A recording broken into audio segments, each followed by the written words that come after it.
Iran ஏற்கனவே ஊடுருவல் இருக்கின்றது என்று சொன்னால் இஸ்ரேலின் புலனாய்வு தகவல்களின் கோப்புகள் அனைத்தையும் ஈரான் கையகப்படுத்தி இருக்கிறது. அது அது வேறு விடயம். அதன் மூலம்தான் ஐக்கிய நாடுகள் சபையின் அணு சக்தி ஆய்வின் தலைவர் இஸ்ரேலுடன் இணைந்துதான் ஈரான் மீதான அந்த பரிசோதனைகளின் போது அவர்தான் இந்த தகவல்களை இஸ்ரேலுக்கு கொடுத்தார் என்ற தகவல்கள் பொதுவெளியாக இருக்கின்றன.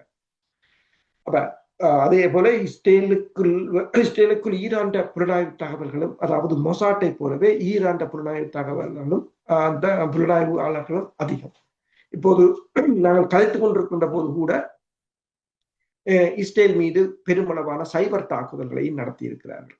சைபர் தாக்குதல் மூலம் இந்த ஏவுகணை எதிர்ப்பு ஏவுகணைகள் இப்ப டயன்டோம்களை செயலிழக்க செய்ய முடியும். அதை உள்ளுக்கு சென்றுதான் செய்ய வேண்டும் என்று இல்லை, சைபர் தாக்குதல் மூலமும் செய்யலாம். அது டெக்னாலஜியை பொறுத்தது. யார் டெக்னாலஜியில தொழில்நுட்பத்துறை உயர்ந்திருக்கிறார்களோ அவர்களால் அதனை மேற்கொள்ள முடியும். அடுத்ததாக என்னென்று சொன்னால்,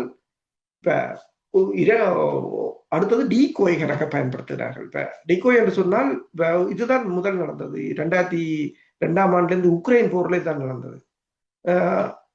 அமெரிக்காவுடைய பேட்ரியாட்டை இறக்கிட்டாங்க. இறக்கின பிறகும் ரஷ்யான் ஐகண்டர் மிசைல்ஸ் விழுகுது, வெடிக்குது. ஆனால் பேட்ரியாட் இங்கே போய் வெடிக்குது. அதே நிலைமையை தான் நீங்கள் அந்த வீடியோ பாருங்கள். வெள்ளிக்கிழமை ஈரான் அயன்டோம் என்ற மிசைல்ஸ் போகுது, பார்க்க தெரியுது, நிறைய போகுது. ஆனால் அவற்றை எல்லாம் விளத்தி கொண்டு இது விழுந்து வெடிக்குது. அப்ப அது எங்க போகுது என்ற ஒரு பிரச்சனை இருக்குது. இப்படித்தான் உக்ரைனுக்கு ஒரு பிரச்சனை வந்தது. எங்க போகுது என்றால், அதன் பிற்பாடு அந்த இடங்களை செக் பண்ணி பார்த்ததுல அவள் சின்ன சின்ன குட்டி குட்டி மிசைல்ஸ் கணக்க விழுந்து போய் கிடந்ததை பார்த்திருக்கிறார்.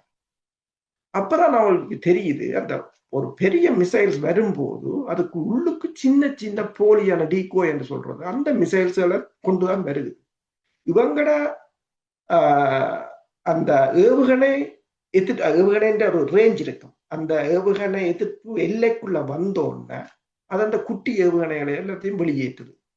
அப்ப அந்த குட்டி ஏவுகணை தான் இவங்களை எலக்ட்ரோ மேக்னட்டிக் ரேஸ்ல இவங்கள ஏவுகணை என்ன சீக்கிரம் பார்க்கலாம்.